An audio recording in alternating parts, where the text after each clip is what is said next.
आज हमारे साथ बहुत काबिल और मुअज़्ज़ज़ मेहमान मौजूद हैं। पहला तारुफ professor doctor Nausheen Fatima, professor of information management Punjab university में और मेरी टीचर भी हैं और बहुत ज़्यादा रिगार्ड करती हूँ। बहुत शुक्रिया मैडम आपकी तशरीफ आने का। हमारी दूसरी मेहमान चेयरपर्सन हैं डिपार्टमेंट ऑफ आर्काइव स्टडीज की डॉक्टर लुबना अख्तर और बहुत अच्छी हमारी दोस्त हैं मैडम, आपकी तशरीफ आने का बहुत शुक्रिया और चेयर करती हैं आर्काइव स्टडीज के डिपार्टमेंट को। और आज हम दोनों प्रोफेसर साहिबान से बात करेंगे और सीखेंगे कि आर्काइव्स में क्या हो रहा है और क्या मज़ीद किया जा सकता है। तो मैडम मैं आप दोनों से रिक्वेस्ट करती हूँ कि प्लीज आप तशरीफ लाइए।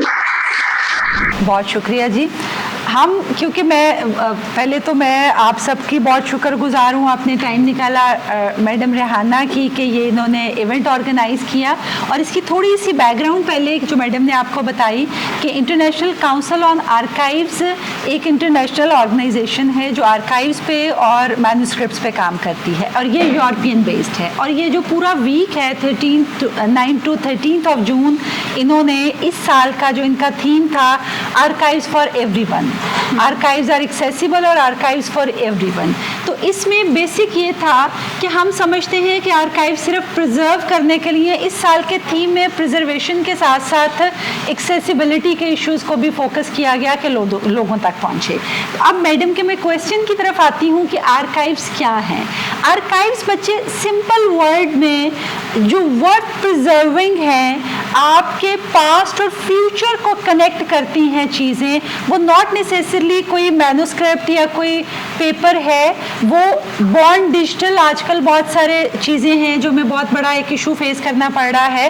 लाइक आप एक आप फाइल वर्ड में ही बनाते हैं या आप एक रिकॉर्डिंग, जैसे हम ये रिकॉर्डिंग कर रहे हैं, ये डॉक्यूमेंटेड है बट ये पेपर में नहीं, ये ऑडियो या वीडियो फॉर्म में होगी और मुमकिन है कुछ अरसे बाद ये फॉर्मेट आपका ऑब्सोलीट हो जाए और हम इस रिकॉर्डिंग को एक्सेस ना कर सकें। तो ये बेसिकली आर्काइव्स कॉमनली लोग समझते हैं कि जो ओल्ड है वो आर्काइव्स है। नो, रेयर और ओल्ड दो डिफरेंट टर्म्स हैं। किसी चीज़ का पुराना होना और किसी चीज़ का उसके साथ साथ अहम होना, ये बहुत ज़्यादा ज़रूरी है। और इसकी अगर देखा जाए वैल्यूज़, डेफिनेटली हमारे पर्सनल रिकॉर्ड से लेके ऑर्गेनाइजेशनल रिकॉर्ड्स इंपॉर्टेंट हैं। देखिए इस वक्त अगर आप एग्जाम में जा रहे हैं तो आपकी जो रोल नंबर स्लिप है वो आपके लिए सबसे ज़्यादा इंपॉर्टेंट है। आप ट्रेवल कर रहे हैं, आपका जो डॉक्यूमेंट, ट्रैवलिंग डॉक्यूमेंट, पासपोर्ट या वीज़ा है वो इंपॉर्टेंट है। ये इन द सेम वे और मुख्तलिफ जगहों पे, या इनकेस इस महीने का यूटिलिटी बिल बड़ा इंपॉर्टेंट है अगर वो कहीं जमा कराना या चेक कराना, लेकिन इनकी जो वैल्यू है वो हमारी डे टू डे लाइफ में लिमिटेड है। आपकी रोल नंबर स्लिप एग्जाम के बाद उसकी आर्काइवल वैल्यू नहीं है, आपकी यूटिलिटी बल्कि एक खास टाइम के बाद आर्काइवल, लेकिन जो आपके घर के डॉक्यूमेंट्स या आपका आईडी कार्ड है उसकी आर्काइवल वैल्यू जब तक आप हैं तब तक है। और अगर आप बहुत मशहूर हो गए हैं तो आपके बाद इससे ज़्यादा हो जाएगी। तो ये जो आर्काइव्स का वर्ड है, old doesn't mean rare. Archives जो वर्थ प्रिजर्विंग, जिसमें कुछ ऐसा हो जो फ्यूचर में हम, यानी पास्ट और फ्यूचर को कनेक्ट करने के लिए बेसिकली आर्काइव्स का।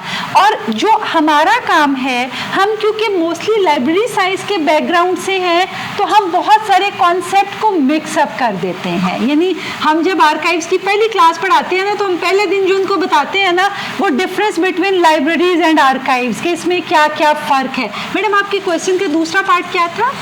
जी, आर्काइव्स हैं क्या और इन्हें प्रिजर्व करना क्यों ज़रूरी है? प्रिजर्व तो बच्चे अच्छा, हमेशा कुछ चीज़ें ऐसी होती हैं जिन्हें हमेशा प्रिजर्व, मैंने कहा ना कि कुछ चीज़ें लिमिटेड टाइम के लिए इम्पॉर्टेंट हैं और कुछ चीज़ें ऐसी हैं, जैसे अगर मैं पाकिस्तान रेजोल्यूशन की बात करूँ, आपने उसको डिजिटाइज कर लिया, एक्सेस दे दी, स्टिल वो जो डॉक्यूमेंट जिस पे लोगों के ओरिजिनल साइन हुए हैं उसकी हिस्टोरिकल वैल्यू, यानी सम टाइम आप ऑपरेशनल वैल्यू होती है, सम टाइम उसकी हिस्टोरिकल वैल्यू, आर्काइवल वैल्यू, अगली जनरेशन को आप अपने हाल से और अपने माजी से कनेक्ट करने के लिए बहुत ज़्यादा ज़रूरी है कि हम ये मिसिंग, और ये मिसिंग लिंक मैं इसको कहती हूँ कि सोशल मीडिया और सारे दौर में हम अपने इंडिजिनस नॉलेज और कल्चरल हेरिटेज को उस तरह से कनेक्ट नहीं कर पा रहे, जिसमें हमारा रोल बड़ा इम्पॉर्टेंट है। Thank you so much madam. तो आज इस साल का जो थीम है वो आर्काइव्स एक्सेसिबल है। तो डॉक्टर लुबना, आपसे ये सवाल होगा कि हमारे मुल्क में आर्काइव्स को एक्सेस करने में क्या बैरियर्स हैं और क्या डिजिटल आर्काइव्स उसको ओवरकम कर सकते हैं, और किस तरह से इस पर प्लीज़ रोशनी डालिएगा। Thank you so much Rehana, specially आप सबका बहुत थैंक यू कि आप लोग यहाँ पर आए। और आर्काइव से रिलेटेड आई गेस जो एक मिसकंसेप्शन लोगों के माइंड में ये होता है कि उन्हें पता ही नहीं है कि आर्काइव्स होते क्या हैं। मैम ने बहुत अच्छा इसको एक्सप्लेन किया कि आर्काइव्स बेसिकली जो पास्ट रेलेवेंट चीज़ें होती हैं, बट नाउ अ डेज जो कि बॉर्न डिजिटल चीज़ें हैं वो भी हम आर्काइव्स का पार्ट बना रहे हैं। बीइंग अ रिसर्चर, क्योंकि जब मैं रिसर्च करने के लिए निकली थी तो जो सबसे बड़ा प्रॉब्लम हमें फेस करना पड़ा वो ये कि स्टूडेंट को ये पता ही नहीं होता कि आर्काइव्स तक अप्रोच कैसे की जाए। हमारे पास लिमिटेड प्लेटफॉर्म्स हैं, पंजाब आर्काइव्स है, नेशनल आर्काइव्स है, हर प्रोविंस की जो अपनी एक आर्काइव्स हैं, इसके अलावा कुछ पर्सनल आर्काइव्स हैं। बट स्टूडेंट को ये नहीं मालूम होता कि कौन सा डॉक्यूमेंट कहाँ पड़ा हुआ है और उसको हमने इंटरप्रेट कैसे करना है। मैं आपको इसके सिंपल से एग्जांपल देती हूँ अपनी रिसर्च का। मेरी जो रिसर्च थी वो बेसिकली थी पार्टीशन लिटरेचर पे, और जो राइट्स थे उसका इन्फ्लुएंस्ड बेसिकली मैं डिटरमिन कर रही थी। और उसमें जो मेरा पहला चक्कर था पंजाब आर्काइव्स में, तो मेरे माइंड में यही था कि मुझे कुछ ऑफिशियल डॉक्यूमेंट्स चाहिए होंगे एक्ट्स के, या फिर 1947 में जब पार्टीशन हुआ तो किस तरह से डॉक्यूमेंट्स क्रिएट किए गए उस वक्त के माइग्रेशन पे क्या पॉलिसी होगी। तो मेरे माइंड में जस्ट ये चीज़ें थी। और जब मैं वहाँ पे गई तो उन लोगों ने मुझे एक लंबे चौड़े से कैटलॉग पकड़ा दिए कि इसमें से आप ढूंढ लें। अब प्रॉब्लम क्या होता है, ये सबने फेस किया होगा जो भी पंजाब आर्काइव्स गया होगा। अच्छा, प्रॉब्लम क्या होता है कि आपके माइंड में उस डॉक्यूमेंट का इमेज कुछ और तरह का होता है। जब वो कैटलॉग किया जाता है, उसे नंबर या उसे टाइटल दिया जाता है, तो वो आर्काइविस्ट जो है वो अपने हिसाब से उसे दे रहे होते हैं। अब आपको नहीं पता होता कि उसका टाइटल क्या है, किस तरह से, तो आप वो 50,000 चीज़ें निकालते हैं, उसमें से कोई एक लाइन आपको काम की मिलती है, समटाइम्स कुछ भी नहीं मिलता। तो जो सबसे बड़ा प्रॉब्लम है वो तो यही है कि आपको गाइड करने वाले लोग प्रॉपर ट्रेंड नहीं है, जो सबसे बड़ा बैरियर हमारे पाकिस्तान में मौजूद है। ट्रेंड और स्किल्ड आर्काइविस्ट प्रोड्यूस्ड हों, इसी वजह से डिपार्टमेंट ऑफ आर्काइव स्टडीज़ जो है वो GCU में बनाया गया, ताकि हम लोग ट्रेंड लोग प्रोड्यूस्ड करें और वो फिर इन्हीं आर्काइव्स में जाकर प्रॉपर लर्निंग के साथ जिस तरीके से उन्हें डिफरेंट कोर्सेज पढ़ाए गए हैं वो एग्जीक्यूट भी हो सकें। डिजिटल आर्काइव्स का आपका दूसरा क्वेश्चन था। अब चूंकि टेक्नोलॉजी बहुत ज़्यादा एडवांस हो चुकी है, हमारे पास जितना भी पुराना पेपर मौजूद है वो इतना ब्रिटल हो चुका है कि आप उसे टच करें तो वो हटना शुरू हो जाता है। तो उसकी जो बेस्ट प्रिजर्वेशन है, ऑल्दो कि वो प्रिजर्वेशन पे तो होता है, बट डिजिटाइजेशन जो है वो उसका बेस्ट सोल्यूशन है, ताकि आप फिजिकल टच से बच जाएं और आपका डॉक्यूमेंट जो है वो प्रिजर्व रह सके। जो डिजिटल आर्काइव्स जब बनते हैं तो उसके लिए हमें एक प्रॉपर मेटा डाटा बनाना पड़ता है, उसकी कैटलॉगिंग करनी पड़ती है, उसकी प्लेसिंग करनी पड़ती है कि आपके ये डॉक्यूमेंट जो है वो किस फॉर्मेट में और किस लोकेशन में प्रिजर्व किया जा रहा है, यानी कि स्टोर किया जा रहा है। ऑल्दो डिजिटल जो आर्काइव्स हैं उसके अपने बहुत से प्रॉब्लम है कि आपको 2 से 3 बैकअप्स रखने पड़ते हैं। लेट्स सपोज आपका अपना एक मोबाइल है, वो अगर वायरस आ जाता है, कुछ हो जाता है, तो आपका सारा डाटा गया।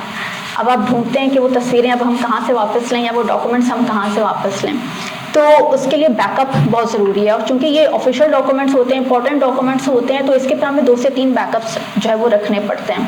तो डिजिटल आर्काइव्स अगर प्रॉपरली आप कीवर्ड एंटर करेंगे तो वो आप उस डॉक्यूमेंट तक एक्सेस हासिल कर सकते हैं। मैनुअल में क्या होता है, आपको पूरे के पूरे कैटलॉग्स ढूंढने पड़ते हैं। तो ये एक फ़ायदा है डिजिटल आर्काइव्स का कि आप एक कीवर्ड एंटर करेंगे और आपके पास उस कीवर्ड से रिलेटेड जितने भी डॉक्यूमेंट्स मौजूद होंगे वो आप उन तक एक्सेस हासिल कर सकते हैं। तो डिजिटल आर्काइव्स का एक बेनिफिट है जो कि बहुत इम्पोर्टेंट भी है और बहुत ज़रूरी भी है।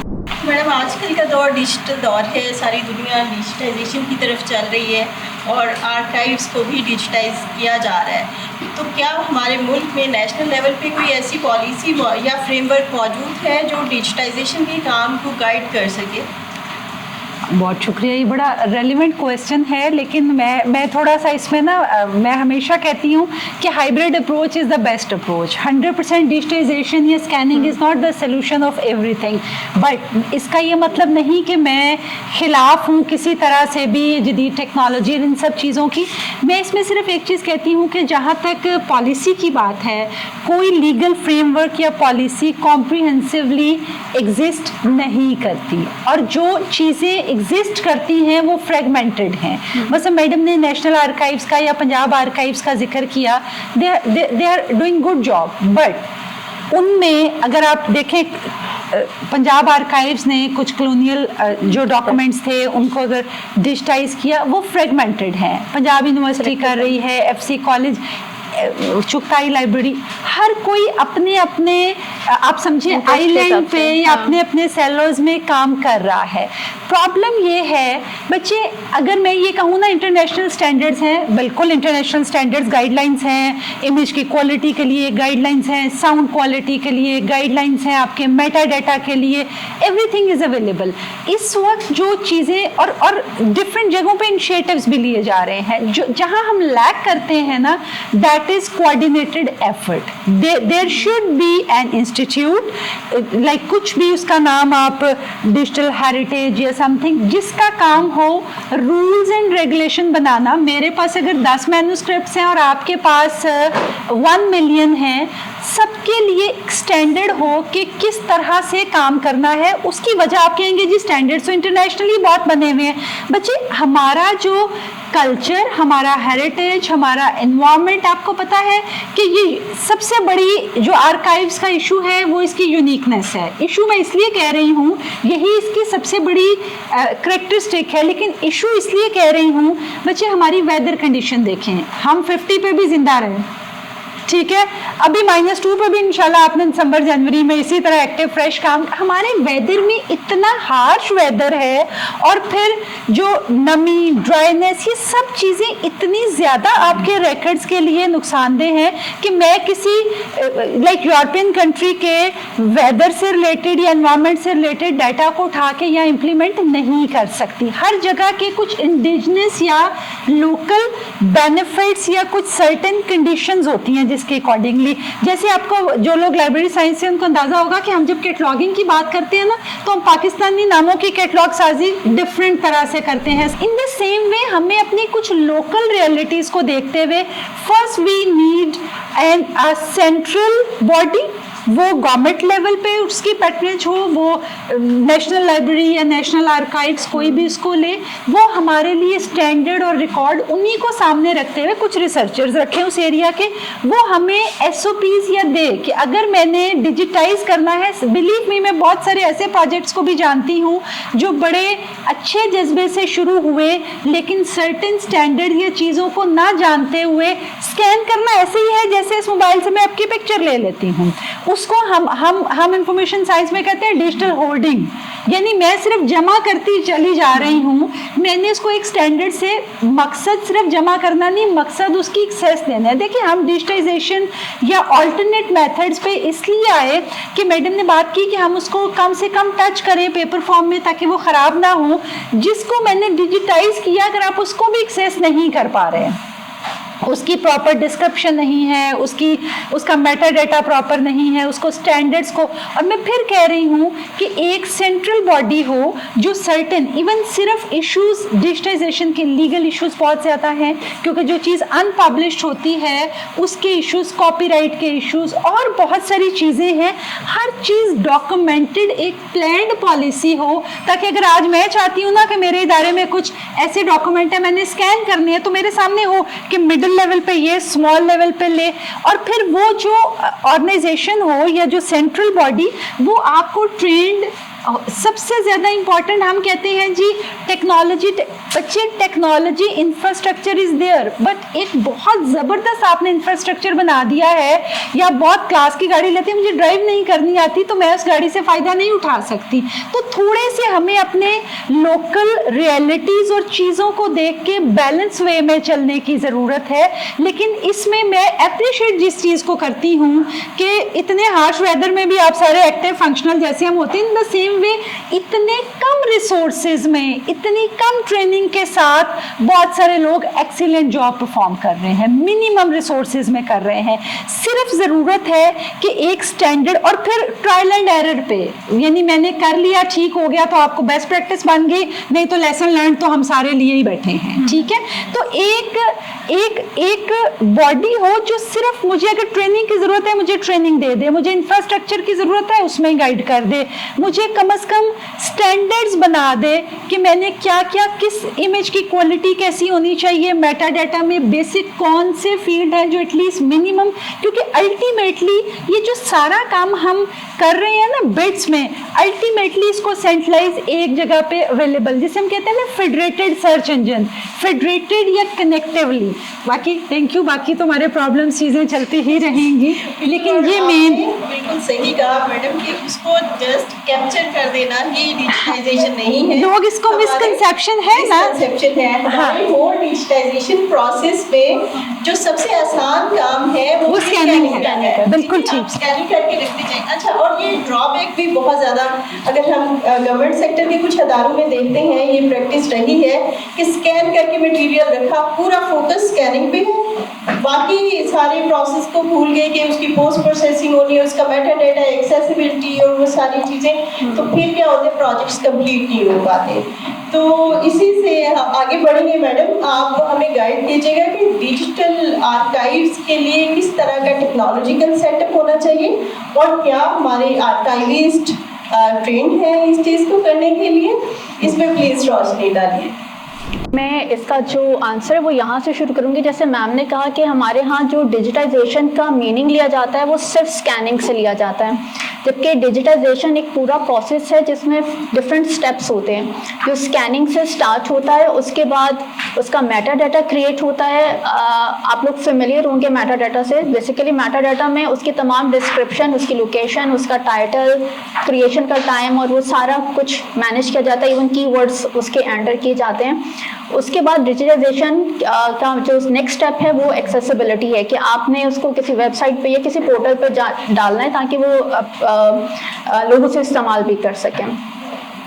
ओके, अब ये जब डिजिटाइजेशन हो रही होती है तो इसमें बेसिकली जो स्टैंडर्ड्स हैं वो ये कि आपकी स्कैनिंग के लिए जो आपके स्कैनर्स हैं वो इतने बेस्ट होने चाहिए कि आपके जो आप उसको जितना मर्जी मिनिमाइज कर दें उसके पिक्सल ना ख़राब हों, ठीक है। स्टार्ट में लोग जो हैं वो अपने फ़ोन के साथ स्कैनिंग करके भी काम चला रहे होते हैं, या जो डिजिटल कैमरा होता है उसके साथ भी हमने देखा कि लोग स्कैनिंग कर रहे होते हैं। उनका जो पर्पस होता है वो शॉर्ट टर्म, ठीक है। जो अच्छी ऑर्गेनाइजेशंस होती हैं वो फिर बेस्ट स्कैनर्स जो है वो इस्तेमाल करते हैं।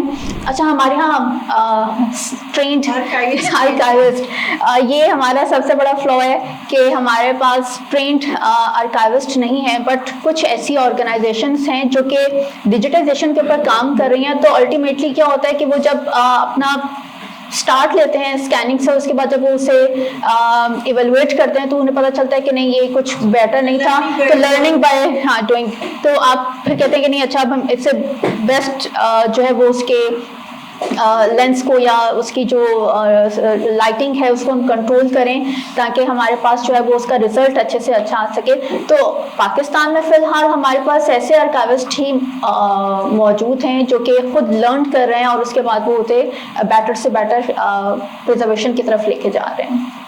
Thank you.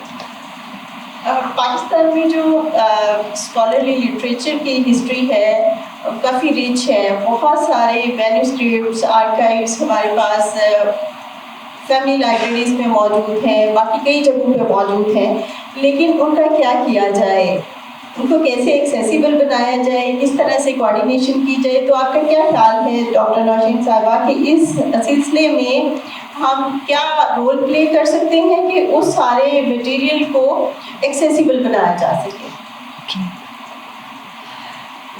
Thank you. इसमें दो वर्ड इन्होंने यूज़ किए, एक है स्कॉलरली लिटरेचर और एक है फैमिली आर्काइव्स, जैसे फैमिली पेपर्स का वर्ड हम यूज़ करते हैं। अच्छा, स्कॉलरली लिटरेचर के लिए तो डेफिनेटली डिजिटल रिपोजिटरीज हैं, क्योंकि स्कॉलरली लिटरेचर कॉमनली पब्लिश्ड होता है, थीसिस अनपब्लिश्ड होते हैं, लेकिन आपके जो जर्नल आर्टिकल्स या बाकी चीज़ें हैं वो कंपैरेटिवली वो रिपोजिटरी बनाना आसान है कि आप सारे थीसिस एक जगह ऑनलाइन फॉर्म में ले लें, या उसकी बेसिस पे जो आर्टिकल पब्लिश या किसी इंस्टीट्यूशनल रिपोजिटरीज भी बनती हैं कि जी पंजाब यूनिवर्सिटी की है, ये गवर्नमेंट कॉलेज की, एफसी कॉलेज की, अल्टीमेटली वही सेंट्रल लेवल पे भी बन सकती है। वो उतना मुश्किल काम नहीं है और वो चीज़ें बहुत ज़्यादा अवेलेबिलिटी इन द सेंस, देखिए एक चीज़ पब्लिश नहीं भी है बट डॉक्यूमेंटेड है तो नो वरीज, वो किसी भी फॉर्म में है, डॉक्यूमेंटेड है, पेपर में है, रिकॉर्डेड है।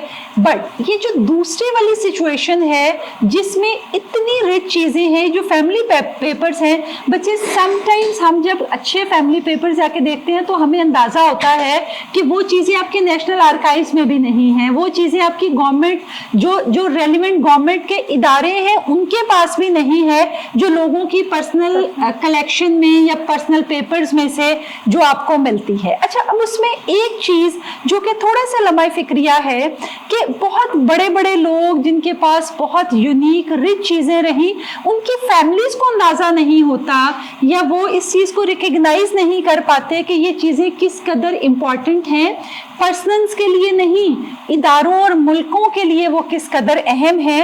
उस सिचुएशन में जो मैंने पहले बात की ना, बच्चे अगर एक सेंट्रल अथॉरिटी हो, एक सेंट्रल बॉडी हो, अगर मुझे पता चले जी फलां जगह आपके अच्छे आर्काइव्स अवेलेबल हैं, फौरन वो इदारा जाए, उसको अपने पैट्रनेज में ले। अब उसमें सारे काम गवर्नमेंट नहीं कर सकती, बट गवर्नमेंट आपको गाइडलाइंस भी दे सकती है और गाइडलाइंस को इम्प्लीमेंट भी करा सकती है। अच्छा, मुमकिन है उनके लिए ये वॉलंटियर कर लें कि जी मेरा डिपार्टमेंट या मेरे स्टूडेंट अच्छे हैं, इस प्रोजेक्ट को हम ले लेंगे, या ये कहें जी हमारी लाइब्रेरीज को, यानी गवर्नमेंट, ये जो पब्लिक प्राइवेट पार्टनरशिप है ना, इसमें हम बहुत बेहतर, लेकिन पहले कोई रोड मैप कुछ ड्रॉ तो हुआ हो जिस तक हम पहुंच सकें।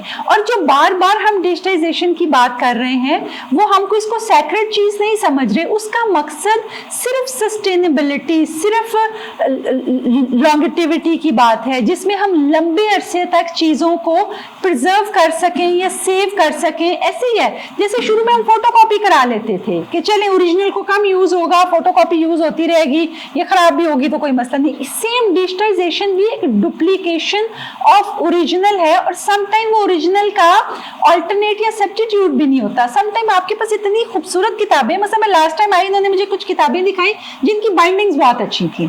अब उसकी बाइंडिंग कॉटन की या कपड़े की या आपके लोकल कल्चर जो आपके यहाँ है ब्लॉक प्रिंट में वो बनी है, या उसकी बाइंडिंग पे साइड पे जो डिजाइन्स बने हुए हैं, ये जो सारे फीचर्स हैं, ये मैं डिजिटाइजेशन में ये मैं सारा उसको एम्बेडेड कर ही नहीं सकती ना।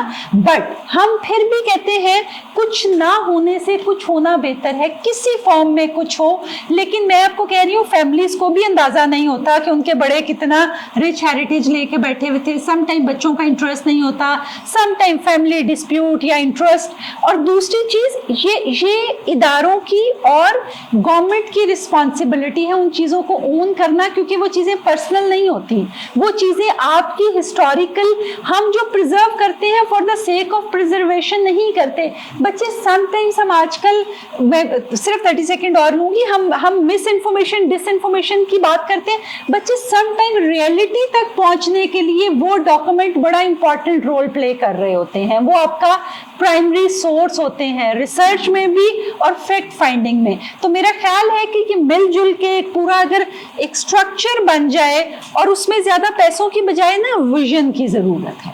ठीक है, थैंक यू। हमारे यहाँ पाकिस्तान में आर्काइव्स तो बहुत है, बहुत ज्यादा है, इसीलिए तो कदर नहीं आ रही उर्दू में, हिंदी में, अदर लैंग्वेजेस में। तो क्या कोई ऐसा, मैडम आप बताइएगा, कोई रिपोर्ट, कोई स्टैटिस्टिक्स हमारे पास है कि ये कहाँ कहाँ पे मौजूद है, कोई नेशनल लेवल पे इस तरह का सर्वे हुआ है, और अगर नहीं हुआ तो क्या ऐसा हो सकता है पॉसिबल, ताकि कलेक्टिव डाटा आ जाए, जितने भी इंस्टीट्यूट हैं, स्टेक होल्डर्स हैं, उन्हें पता हो और वो मिल के आगे भी फ्रेम कर सकें कि आगे क्या करना है? मेरा नहीं ख्याल कि हमारे पास कोई ऐसा डाटा ऑनलाइन या कोई ऐसा सर्वे मौजूद होगा, लेकिन हाँ, मैंने अपने डिपार्टमेंट के लिए हम लोगों ने शायद कुछ एक प्रोजेक्ट के सिलसिले में कुछ ब्रीफिंग देनी थी कि पाकिस्तान में कितनी आर्काइव्स मौजूद हैं। तो आई गेस जो मेरे पास नंबर आया था और जो मैंने डिफरेंट प्रोविंस के हिसाब से वो सारा कुछ चेक किया, तो वो कुछ 500 प्लस का नंबर तो मैंने रैंडमली देख लिया था। ठीक है, अगर मैं थोड़ा प्रॉपर काम करके देखते तो मे बी थाउजेंड्स में हमारे पास आर्काइव्स निकलते। ये भी पर्सनल आर्काइव्स नहीं थे। ओके, ये 500 नेशनल लेवल्स के आर्काइव्स थे। ठीक है, बहुत ज्यादा है इसमें। हाँ, हमें लग रहा है, और इस पे तो फिर बहुत मजीद। तो यहीं से हमें आइडिया हुआ था कि आर्काइव्स को अगर हम बहुत कम वैल्यू वाला समझ रहे हैं तो ऐसा नहीं है। पर्सनल आर्काइव की जैसे मैम बात कर रही थी कि समटाइम्स ये होता है कि आपके पास फैमिली में पिक्चर्स चल रही आ रही होती हैं, कुछ डॉक्यूमेंट्स चले आ रहे होते हैं, कुछ बुजुर्ग हजरात जो हैं वो उन्हें बहुत संभाल के रखते हैं, बट जब वो 2-3 जनरेशंस के बाद वो उनके हाथ में आता है तो वो कहते हैं ये क्या रद्दी इकट्ठी की हुई है, इसको आप बाहर करें। ठीक है, तो ऐसे बहुत से केसेस हैं। इवन बहुत ही जो रिनोन्ड फैमिलीज हैं उनके लोगों ने भी इसी तरह से किया कि जैसे उनके जो फादर्स थे या ग्रैंड फादर्स थे वो जब दुनिया में नहीं रहे तो उन्होंने वो सारी रद्दी उठा के फेंक दी। तो मैम की जो बात है कि कोई ऐसी ऑर्गेनाइजेशन होनी चाहिए या कोई ऐसा इंस्टीट्यूट होना चाहिए कि जो इन मैन्युस्क्रिप्ट्स को या इन पर्सनल आर्काइव्स को ओन करे, अडॉप्ट करे। और बिल्कुल, क्योंकि जब हम रिसर्च करने के लिए निकलते हैं ना, स्पेशली जब हम पर्सनालिटीज के ऊपर रिसर्च करने के लिए निकलते हैं तो हमारे पास डाटा नहीं होता।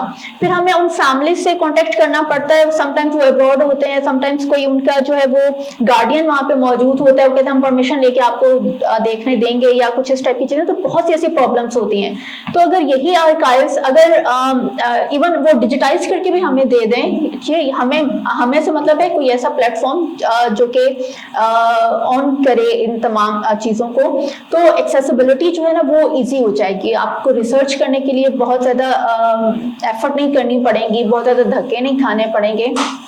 ऑल्दो रिसर्च के लिए कहा जाता है कि जितने धक्के खाए जाते हैं उतनी वो अच्छा रिजल्ट जो है वो प्रोड्यूस करती है। लेकिन फिर भी हमारे अब जो यंग जनरेशन उनके अंदर इतना स्टैमिना नहीं है कि वो इतना हार्डवर्क कर सकें। तो उसके लिए फिर ये है कि आपके पास कुछ ऐसा प्लेटफॉर्म होना चाहिए कि जहाँ से आप लोग ईजिली एक्सेसिबल कर सकें ये तमाम चीज़ें, डिजिटल फॉर्म में हो या जो है वो फिजिकल फॉर्म में हो। अभी जो हमारी डिस्कशन चल रही है उसमें बार बार एक बात सामने आ रही है कि एक ऐसा प्लेटफॉर्म मौजूद होना चाहिए, एक ऐसी सेंट्रल बॉडी होनी चाहिए जिसकी तरफ से वो सारी डायरेक्शंस चाहिए। तो क्या हम आज की मीटिंग में ये तय करके ना उठें कि वो बॉडी कौन सी होनी चाहिए? ठीक है, और जिस तरह से जब हम डिजिटल आर्काइविंग करते हैं तो टेक्नोलॉजी तो बहुत जल्दी ऑब्सोलीट हो जाती है। और मुझे याद है बहुत साल पहले हम इवन पंजाब यूनिवर्सिटी लाइब्रेरी में माइक्रोफिल्मिंग, माइक्रोफिश, वो सारा डाटा कन्वर्ट हुआ था। लेकिन जब वो टेक्नोलॉजी ऑब्सोलीट हो गई तो वो उस पे शायद उस तरह से काम नहीं हो पाया। इसी तरह से नेशनल आर्काइव पाकिस्तान में भी बहुत सारा डाटा ऐसा है जो माइक्रोफिल्म वगैरह में है, लेकिन आगे से उसकी डिजिटाइजेशन का प्रोसेस या तो है नहीं या बहुत स्लो है। तो इस तरह की सिचुएशन में क्या करना चाहिए, क्या होना चाहिए ताकि जो भी काम हो वो सस्टेनेबल हो? मैडम प्लीज बताइए। अच्छा, इसमें मेरा एक छोटा सा है कि अगर आप कह रहे हैं कि बहुत सारी जगहों पे काम नहीं हो रहा, लेकिन जहाँ काम हो रहा है आपका ख्याल है वहाँ हमें ट्रेन्ड प्रोफेशनल मिल रहे हैं? बिल्कुल, हम लैक करते हैं बहुत ज्यादा। और बीइंग एकेडमिशियंस, मैं और मैडम, मेरा ख्याल है कि हमें अपने जो ग्रेजुएट्स, क्योंकि हम कहते हैं जी जॉब मार्केट नहीं है, जॉब मार्केट है क्योंकि जब अप्रोप्रिएट पर्सन नहीं मिलते तो काम नहीं होता। हमें, मेरा ख्याल है, ऐसे ग्रेजुएट्स और दे आर रिस्पॉन्सिबल, यानी अगर हमने, मैं फिर कह रही हूँ कि इस लिंक को मिस कर दिया तो एक इतना बड़ा गैप आ जाएगा बीच में। हमें अपने ग्रेजुएट्स को प्रॉपरली ट्रेन करना करना है कि independent, although we are teaching only 3 credit hour course, अभी मेरे कुछ स्टूडेंट भी बैठे हुए, हम सिर्फ एक 3 क्रेडिट आवर का कोर्स पढ़ाते हैं आर्काइव्स और रिकॉर्ड मैनेजमेंट पे। ये प्रॉपर एटलीस्ट डिप्लोमा लेवल पे, सर्टिफिकेट लेवल पे, कि अगर मेरा इंटरेस्ट है मैं इसको सीखूं, प्रोफेशनल वे में सीख के इसको किया जा सके। और जहाँ तक सस्टेनेबिलिटी की बात है, मैं जो बार बार शुरू से कह रही हूँ, आप उस ऑर्गेनाइजेशन का जो भी नाम रखें, एक नेशनल लेवल पे जो ऑर्गेनाइजेशन है, जब तक वो नहीं होगी, आप आज काम जो बेस्ट कर रहे हैं, इवन हम AI टूल्स देख रहे हैं, जूमैका बहुत अच्छा है, आर्काइव स्पेस बहुत अच्छा है, बट 1-1.5 साल बाद ये सस्टेन करेंगे या नहीं करेंगे? तो हमें ऐसे में पैटर्न की सपोर्ट की ज़रूरत है। जो हमारी इंडिविजुअल एफर्ट्स हैं, जो हमारे स्टूडेंट्स हैं, उनको भी पता हो कि प्रोजेक्ट्स चल रहे हैं और कल को उनकी वहाँ जॉब मार्केट या करियर उसमें है। तो मेरा ख्याल है ये कोऑर्डिनेटेड एफर्ट है, ये इंडिविजुअल एफर्ट नहीं है। और यही मेरा ख्याल है पर्पज़ है बैठने का, कि हम उन चीज़ों को आइडेंटिफाई कर सकें जहाँ जहाँ हम लैक कर रहे हैं। और मैं फिर अप्रिशिएट करूँगी, हमारे लोग जिन हालात में जो कर रहे हैं, they are doing their best. We need guideline, हमें रोड मैप की ज़रूरत है, हमें डायरेक्शन और फ्रेमवर्क की ज़रूरत है, और हमें अच्छे प्रोग्राम्स प्रैक्टिकल ऑफर करने की ज़रूरत है जो उन्हें ज़्यादा बेहतर ट्रेन कर सके। इसी ज़रूरत को मद्देनजर रखते हुए GC यूनिवर्सिटी ने बड़ा ज़बरदस्त इनिशिएटिव लिया कि पूरी डिग्री आर्काइव स्टडीज में स्टार्ट करवाई। तो मैडम, आप क्योंकि अभी फर्स्ट बैच पास आउट नहीं हुआ शायद, तो आप क्या समझती हैं, आप फ्यूचर में आर्काइव्स को और आर्काइविस्ट को किस तरह से देखती हैं? क्या ये एरिया जो हमारा लैग कर रहा है, फ्यूचर में किस तरह से होगा? बेसिकली ये जो डिपार्टमेंट स्टार्ट हुआ था 2021 में, उसके पीछे जो सारे एफर्ट थी वो यही थी कि हमारे जो आर्काइव्स हैं उन्हें प्रॉपर ट्रेंड आर्काइविस्ट मिल सकें। और अब चूंकि जब आप पोस्ट ग्रेजुएट में तो ये होता है कि आपने रिसर्च करनी होती है और वो तमाम, बट जो अंडर ग्रेड है उसमें आपके जो 4 साल होते हैं उसमें आपने प्रॉपर एक जो सेगमेंट होता है आर्काइव से रिलेटेड, चाहे वो इनिशियल उसकी अप्रेजल है या फिर उसकी डिस्क्रिप्शन पे, कैटलॉगिंग पे, डिजिटाइजेशन के ऊपर, रिकॉर्ड मैनेजमेंट और बहुत से, हमने तकरीबन 70 के करीब कोर्सेज जो थे वो अंडर ग्रेड्स के लिए डिज़ाइन किए थे। और उसमें जो हमारा बेसिक पर्पस था वो ये था कि माइन्यूट से माइन्यूट चीज़ के ऊपर भी एक प्रॉपर कोर्स जो है वो डिज़ाइन किया जाए, ताकि जो स्टूडेंट यहाँ से डिग्री लेके निकलें वो इतने ट्रेंड हों कि वो आराम से किसी भी आर्काइव्स में या किसी भी जो आपका ऑफिशियल इंस्टीट्यूट है उनके रिकॉर्ड्स को प्रॉपरली मैनेज कर सकें। तो बेसिकली इस डिग्री के स्टार्ट करने का पर्पस ही यही था कि हम लोग ट्रेंड और स्किल्ड ग्रेजुएट्स जो हैं वो प्रोड्यूस करें। और लास्ट क्वेश्चन मेरा दोनों पैनलिस्ट से कि आप क्या मैसेज देना चाहेंगे, एक तो आर्काइव स्टडीज के स्टूडेंट्स को और दूसरा आर्काइव्स होल्डर्स को, ठीक है? ये प्लीज आप बताइएगा। अच्छा, इसमें मैं अभी हमने जितनी आर्काइव्स पे बात की ना, हमने गवर्नमेंट आर्काइव्स और पर्सनल पेपर्स पे बात की। इसमें बच्चे जो बहुत बड़ा एरिया है वो ऑर्गेनाइजेशनल आर्काइव्स का है, इन द सेंस जो मुख्तलिफ बिजनेस ऑर्गेनाइजेशंस हैं, नॉट ओनली एकेडमिक इंस्टीट्यूशन और रिसर्च इंस्टीट्यूशन, जितनी आपकी आर्काइव्स के साथ जब हम रिकॉर्ड मैनेजमेंट की बात करते हैं तो उसमें ज़्यादा आपका बिजनेस ऑर्गेनाइजेशंस आ जाती हैं। अच्छा, जहाँ तक मैसेज की बात है, मैसेज में definitely like you are the people जो इस काम को आगे लेके चलेंगे, क्योंकि अगर आपने इसको नहीं किया, you are the like custodian of that all the heritage। आपने इसको प्रिजर्व करना है, सेव करना है, क्योंकि हमारे पास बहुत ज्यादा टाइम नहीं है। हम ऑलरेडी उसको जितना खराब कर चुके हैं या जितनी उसकी फिजिकल लाइफ थी शायद उसके एंड पे ही हम हैं। तो you are the people, but उसमें जो इम्पोर्टेंट चीज है कि इंडिविजुअल एफर्ट्स की बजाय कलेक्टिव एफर्ट्स होंगी। हम सेल्फ मोटिवेटेड आप लोग हैं, आप ट्रेनिंग के जहाँ जहाँ ऑप्शंस मिलती हैं, ऑनलाइन, फेस टू फेस आप कोशिश करते हैं, और ये उस चीज़ की बहुत अच्छी एक वो क्या कहते हैं कि आप सारे आज इधर इकट्ठे हुए, इसका मतलब है कि हम सीखना चाहते हैं, करना चाहते हैं।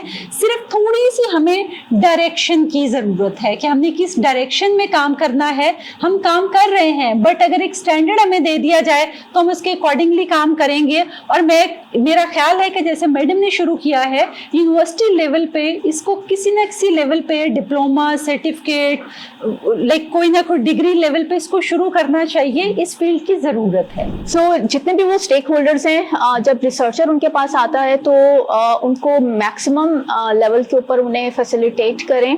ऑल्दो वो बहुत अच्छे से उन्हें जितना भी मतलब हमारे पास रिसोर्सेज हैं उसके हिसाब से वो बहुत अच्छे से उन्हें संभाल रहे हैं, चाहे वो डिजिटाइज्ड कर रहे हैं या वो प्रिजर्व कर रहे हैं डॉक्यूमेंट्स को। अच्छा, इसमें एक चीज़ जो जब मैम जिक्र कर रही थी तो मेरे माइंड में आया था कि जो प्रिजर्वेशन है वो बहुत एक्सपेंसिव और बहुत कॉस्टली होता है, तो हम हर पेपर को प्रिजर्व नहीं कर सकते।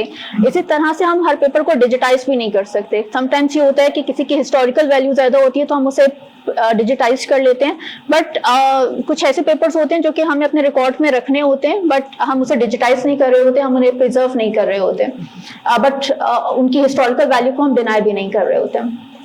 और जो आने वाली जनरेशन है उनके लिए जो आर्काइविस्ट मतलब आर्काइव्स में इंटरेस्ट रखते हैं, चाहे वो उसमें डिग्री लेना चाहते हैं, डिप्लोमा करना चाहते हैं या कुछ कोर्स करना चाहते हैं, उनके लिए मेरा यही मैसेज होगा कि हमें इस वक्त आर्काइविस्ट की ज़रूरत है और जितने अच्छे आर्काइविस्ट हम लोग प्रोड्यूस कर सकें उतना हमारे लिए ही ज़्यादा बेनिफिशियल है कि हमारी जितने भी प्लेटफॉर्म्स हैं या जितने भी इंस्टीट्यूशंस हैं जहाँ पे आर्काइव्स है वहाँ पे स्किल्ड और ट्रेंड लोग होने चाहिए ताकि उनकी वैल्यू का अंदाज़ा उन आर्काइविस्ट को होगा तो वो उसको ज़्यादा बेटर वे में कैरी कर सकेंगे। इंडिजिनस जो मैंने बात की ना, हम बहुत सारे लाइक इंग्लिश ऑथर की बुक्स और चीज़ें और टेक्स्ट बुक्स पढ़ते हैं।